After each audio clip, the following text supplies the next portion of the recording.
Hello and welcome to another episode of the CIRS Group podcast. I'm Jacie, And I'm Barbara. and today we have a very special guest, Dr. Christian Navarro Torres. He's been on the podcast several times now, so definitely check out his other episodes. But just as a quick intro, if you haven't seen those other episodes, and why haven't you?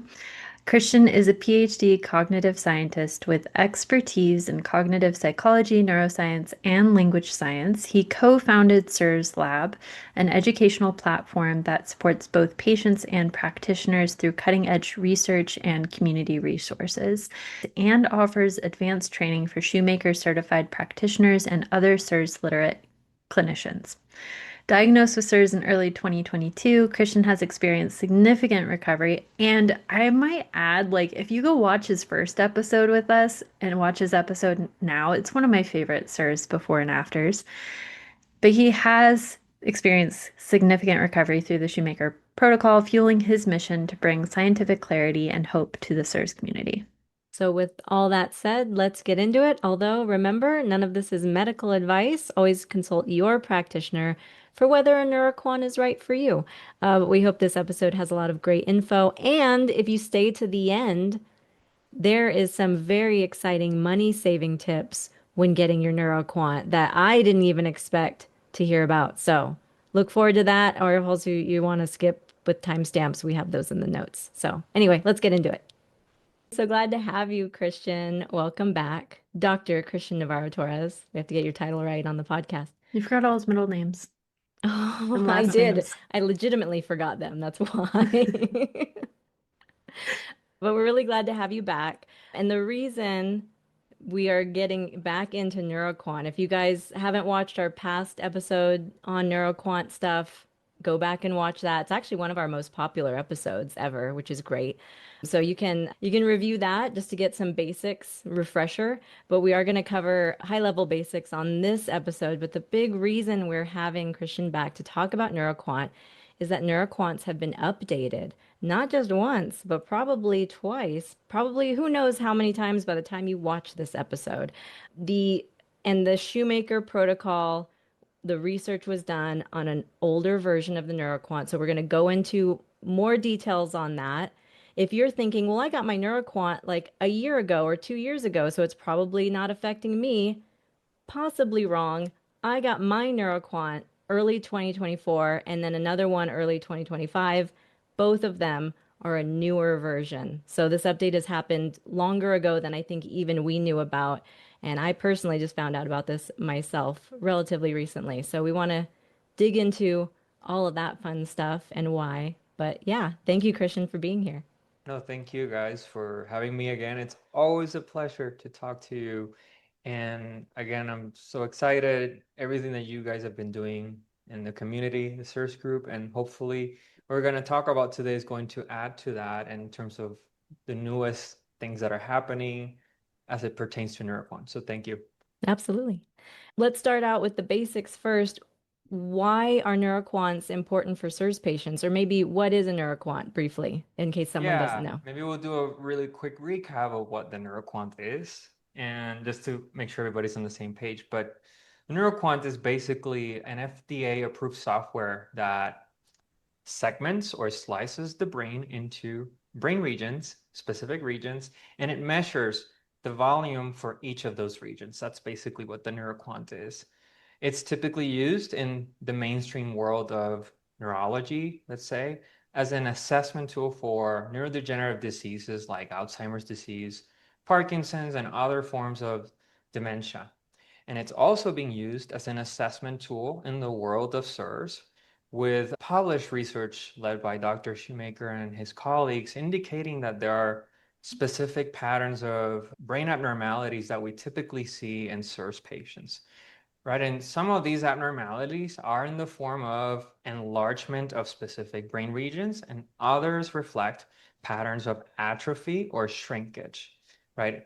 And in addition to that, I think one of the most powerful tools of the NeuroQuant in the context of CIRS is that can be used to evaluate comorbidities often seen in CIRS patients that can also potentially impact brain volume. So when I say comorbidities, I'm talking about things like neurodevelopmental disorders like ADD or ADHD or autism, Also, head injuries. If you've ever had a history of head injuries that led to concussions, or not necessarily any concussions, just a head injury history that led to traumatic brain injury, mood disorders like depression, seizures, autoimmune disorders like multiple sclerosis or celiac, all of these things can lead or leave fingerprints in the brain that we can measure in relation to patients who have CIRS as well. So, and we can also, the other thing I want to say here, so we can also sometimes see patterns of brain abnormalities that might correlate with the presence of a chronic infection like Lyme disease or Bartonella, or sometimes maybe some kinds of parasites. And these are the kinds of brain abnormalities that don't typically resolve with just doing the shoemaker, the standard shoemaker protocol. So in a nutshell, that's what the NeuroQuant is. Well, and I want to clarify because you started out saying that slices the brain. Guys, it's slicing with radio waves, not with actual Okay, physical yes. violence. That's, yeah, I'm glad you clarified that. I'm No, sure no it's, one needed the clarification, but it sounded funny to me, no, so I it's had to good to say know. it. Yes, it has nothing to do with the actual scan. It has everything to do with once you have raw data of your brain in terms of numbers, then there's a software, the NeuroQuant software creates like an atlas of your brain, essentially. That's what I meant Perfect. Yeah, by that. Yeah. absolutely. No, Yeah. and how do patients get a NeuroQuant? Because I know it's not just a straightforward go to a MRI place and ask sometimes. Well, so there's two scenarios here, two basic scenarios. One is, right, you go into an MRI facility that already offers a NeuroQuant. They have a NeuroQuant license at their site. So when you run the MRI scan, they automatically generate a NeuroQuant report once they get all those raw images outputted, and then they'll send you a report that includes those NeuroQuant reports. So that would be one scenario, but another scenario that I don't think a lot of people really know about is that you can get a NeuroQuant report from virtually any modern MRI scanner. It should be able to generate images appropriate for a NeuroQuant report, and it doesn't matter if the MRI facility doesn't have a NeuroQuant license. Technically speaking, if you have some other entity that has access to the license, they should be able to use the raw MRI scans to generate a NeuroQuant report, and that would be actually we would be one of those entities in the CIRS community. CIRSLab now has access to a NeuroQuant license that allows us to generate NeuroQuant reports from raw MRI images, so the MRI facility doesn't have to have that license, right? The key thing here is that the MRI facility needs to implement certain settings for the scanner prior to your appointment to doing the scan, right? So we in fact have a PDF document with specific instructions for those settings. So if you, let's say, reach out to us, and the email would be thecirslab@gmail.com, we can then provide those instructions to you directly, and then you can send them in to the MRI facility before your appointment, and they should be able to implement those settings, right? And these are relatively simple instructions that any MRI technician should be able to follow. But That's if there's great. any technical issues that come up, we can actually connect the MRI facility with customer support at Cortex AI, which is the company that generates that provides the NeuroQuant services. So we want to make sure that by the time that you have your appointment, the scanner is basically going to have the appropriate settings in place. But the short answer here is that, any MRI facility in today's world with the modern MRI scanners has the ability or should have the ability to generate a NeuroQuant report provided those settings are in place. That would be the basic scenario. There's a couple of other scenarios that I'm happy to expand in terms of, maybe you already have a NeuroQuant report in place, right? Or something like that. Or maybe you already did an MRI a long time ago and you want to see if you can generate a NeuroQuant report from that old MRI scan that you did. And all of those scenarios are valid. We can actually help you with that. You can just make sure to contact us again through the CIRSLab@gmail.com, and we can verify whether we can do conversions, and we'll talk more about that in just a second, or if we can generate a new NeuroQuant report from an old MRI scan that you did where you would want to have that. That's exciting. I didn't even know that that capability was there now, so that's really cool. And again, if you're listening while you're driving, although you still shouldn't write this down, but it's the CIRSLab at gmail.com. CIRS is spelled CIRS. And we will put that Christian's email and website in the show notes if you guys want to check that out. So I know the big thing that I was pissed off about is that there are versions of the NeuroQuant software, which I did not know until this year. And my understanding is the Shoemaker research was done on an older version of the NeuroQuant software. Mhm. So, first of all, for anyone listening who's thinking, crap, I already got a NeuroQuant, what version do I have? How do we know what version we have?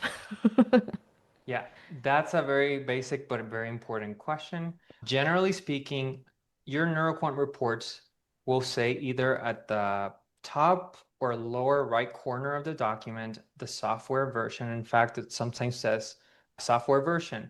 And so you're looking for numbers that will be something like 4.0 or 4.0.0 or 5.0, right? And so if the numbers are variations of 4.0 or 5.0, so it could be, for example, 4.1.0, which is just a slightly upgraded version of the 4.0 version. So any of those variations, 4.0, 5.0, those would need to be converted for the purposes of generating reports that provide a reliable assessment for CIRS specifically. It's not that the reports are not reliable, period. They are reliable, and I'll explain a little bit of what's going on there. But you're looking for if you see numbers in those 4.0, 5.0s, then they need to be converted if you want a CIRS assessment. Any variations within 3.0, right? That would be an appropriate version for a CIRS assessment. Now, if you Okay. can't figure it out, if you cannot figure it out by looking at sometimes this happens where you look at the document and you can't tell, what I would suggest is call your practitioner and ask them to clarify if they were the ones who received the NeuroQuant results and then they sent them to you, you should be able to call them and ask, hey, can you clarify which software version this was? And they should be able to figure out. In the event that you receive the NeuroQuant reports directly from the MRI facility, then I would call the MRI facility and ask them to clarify which version they use for your report. And again, this would be scenarios where you wouldn't be able to tell from the report itself, but generally speaking, the reports will include those numbers. Great. And what I want to ask next is basically, you mentioned that the NeuroQuant reports themselves, the reports that come from NeuroQuant, one of them, for example, is called morphometry, which Mhm. is cool. It sounds cool. They have good branding over there. But those are accurate and those are the software difference doesn't necessarily change those. What does the having the wrong version of a NeuroQuant mean specifically for a CIRS patient, though? Yep. So what it means is that the Surviving Mole report that you get from the Surviving Mole website, there's a report that you can generate there for the NeuroQuant. I believe it's $25 you pay. You are going to need this report called the morphometry report from the actual NeuroQuant report, and you need to plug in some numbers. So that Surviving Mole report, originally created by Dr. Shoemaker, that report won't be reliable, which is the report that we use to assess for CIRS specifically. In other words, right, we can't assess your brain for CIRS specifically. We can still use some of those NeuroQuant reports to look for patterns associated with other things, but not CIRS. So that's the fundamental problem with that. And I'm happy to explain why that's happening if you think that would, Yeah, yeah. please. So it is an important question. And I try to bring in some analogies for patients when they're curious about why is this not compatible, because sometimes they get confused by it. And it's currently the biggest, really one of the biggest technical challenges we have in the CIRS community right now is this conversion issue, because most MRI facilities out there that have NeuroQuant license, they're going to have the newer versions of 4.0s and 5.0s that are not going to allow us to assess your brain for CIRS. So the story, I'll try to make this as brief as possible, but when Dr. Shoemaker and his research team first developed this surviving mold report, they used this older version of the software, which would be a 3.0 or earlier. And that version used specific mathematical methods to measure the borders of different brain regions, sort of to create a map atlas of your brain, right? So it's kind of like how a map defines where one country ends and the next country begins. Let's think about Canada and the US and the line that we use to delineate, right? So the newer NeuroQuant versions, the 4.0 and the 5.0s, they still measure the same brain regions, but they do it in a completely different way. They use a different technology. They're using AI, which is a new thing. It's very fancy, but it uses a new set of definitions and algorithms. So going back to this analogy, imagine, right, we're comparing two atlases. We have an older map atlas, let's call it version 3.0, where it drew this border between the US and Canada in one exact spot. Let's pretend it's the border that we typically see in any normal map, right? So the newer map, let's say it's called version 4.0 or 5.0, what it basically did is it redrew that same border a few miles north or south, right? So what happens here is if you try to compare data from one map to another, right? Like let's say calculating how much land belongs to Canada versus the US, your numbers are not going to match anymore. It's not because either map is wrong, it's just the definitions have changed. And that's exactly what's happening with this surviving mold report from Dr. Shoemaker. His statistical norms are all calibrated to that older map, the 3.0 software, right? So that's the basic logic. And what sometimes happens when patients get the surviving mold report, they have all these scores and patterns that are actually very different from what you would see if you were to do the surviving mode report with a 3.0 version. In fact, sometimes we see the complete opposite patterns. So if someone does a surviving mode report with version 4.0 or 5.0, sometimes that report says there's 5 regions of atrophy based on the surviving mode report. When we rerun the whole thing in 3.0, it actually shows the opposite pattern. You're seeing predominantly patterns of enlargement in the brain. So you will run into situations like that. It's like an apples to oranges comparison, basically. Got it. Yeah, that makes sense. That's helpful to understand. So I think everyone at this point is kind of wondering, like, why doesn't surviving mold just update to the 4.0 and 5.0? Yeah, amazing. Really, really good question. The simple answer to that is research. All of this was based on data that Dr. Shoemaker and his colleagues collected over years. It took time, right, to get a group of CIRS patients with the NeuroQuant reports and then get a group of healthy controls where we could make contrasts or comparisons to be able to interpret those patterns and see what's considered normal relative to a CIRS patient and what's considered abnormal relative to a healthy person that doesn't have CIRS, right? So that takes time. I will say we are currently in conversations with Cortex AI, the company that provides the services for the NeuroQuant, and there is mutual interest in updating the reports to eventually come up with a report that's specific to CIRS that kind of builds from what the surviving mode report has already done with a completely new data set. But again, that's going to take some time because research is just slow. We got to get the right data from the right patients, and then we got to figure out what's going to be our healthy control population so that we can make these meaningful contrasts. But it is something that it is in the making, and eventually we should have an updated version that should match the newer software versions. So that's not something that should be, this current problem of the conversion thing shouldn't be there forever. It's just a temporary thing that we have to do in order to make sure we can assess the brain for CIRS properly. So when you say we, do you mean the CIRS Research Foundation? When I say we, it's a combination of different entities. It does include the CIRS Research Foundation, which is a nonprofit organization that's right devoted to advancing research with CIRS, and I'm part of that organization. But I think it's going to be a collective effort between the CIRS Research Foundation and other entities in the community who are willing and interested in putting together data in collaboration with Cortex AI. But yes, the CIRS Research Foundation is one of those entities. Okay, so just quickly to our listeners, 2 ways that you can support the CIRS Research Foundation. One is to keep your eyes peeled for the upcoming CIRS Summit. If you sign up for a ticket, you get to watch all of the talks and you can replay them at your convenience rather than having to watch them live. They're really great talks. All three of us are on the committee, and we are currently conducting and editing interviews for that CIRS Summit. So that's going to be early December, right? Yeah, early to Correct. mid, Yeah. somewhere around there. Yeah. Anyone know the actual dates? I We'll think it's definitely put December them. 12th. I think it's the 12, 14, something like that. Yeah. Okay, 12th through 14th. We'll definitely leave the details down in the subscription for the, what is it called? Show notes.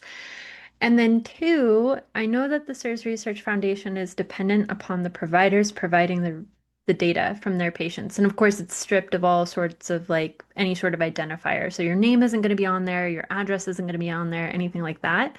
But if you just poke your provider a little bit and say like, "Hey, are you donating your data to the CIRS Research Foundation?" I know that goes a huge way in helping us move the leading edge forward in all of this CIRS research.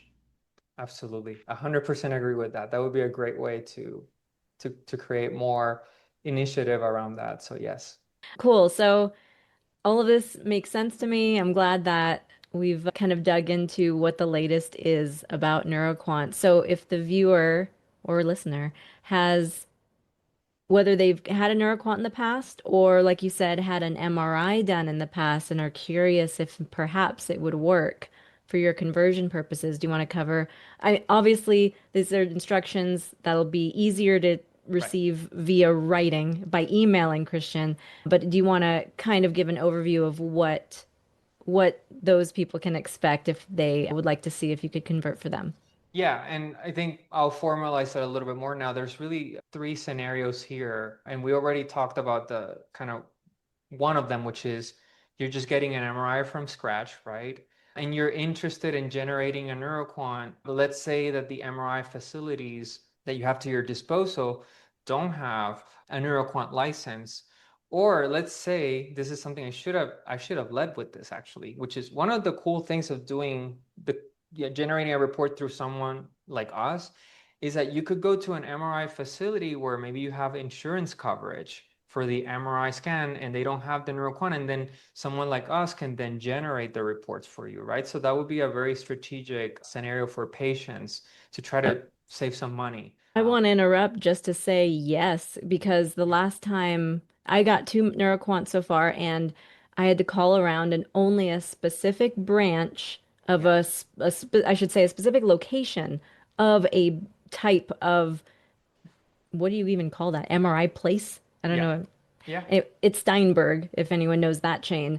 Only one location in all of the Las Vegas area had the NeuroQuant software, so I had to go to that one specifically. Not only that, Steinberg MRIs are not covered by my insurance, so I paid out of pocket 250 the first time, I think 375 the second time, and I've heard of other people paying way more than that. yeah. So if you can get your doctor to order it and you can go to any MRI place, it's much more likely to be covered. So that's a benefit I didn't even think about till you said it. So that's amazing. I should have led with this, honestly. This is honestly one of the biggest reasons why you may want to consider this route.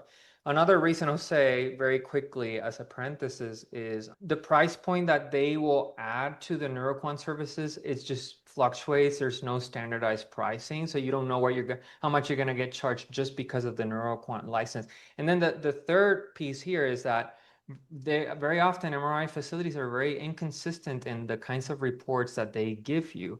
So sometimes you just get one report, sometimes you get three, you can get up to five reports or so. We make sure that when we do conversions or generate NeuroQuant reports, you get a standardized, first and foremost, pricing is standardized and you would know how much we would charge for those services.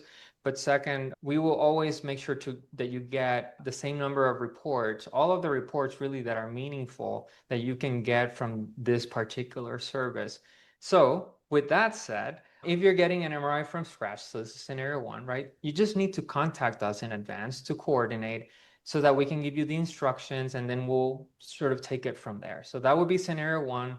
Scenario two is, okay, you have already a NeuroQuant and you need a conversion from a 4.0 to 3.0, right? So in that situation, we just need access to the raw MRI files, specifically files called DICOM, DICOM, right? And so those need to be sent to us. They can be sent either physically using a CD, if the facility gave you like a physical CD, that can be sent to us, or they can be shared digitally using some kind of like cloud-based drive like Google Drive, if you already have access to those DICOM files. And often the MRI, some MRI facilities are going to give you access to a portal where you can download those raw images. But basically, once you get in touch with us, we can instruct you on how to figure out what is the format so that we can get those CDs. Lastly, the last scenario here would be, again, you did an MRI like let's say 5 years ago and it never had a NeuroQuant report, and you want to see if you can generate a report from that.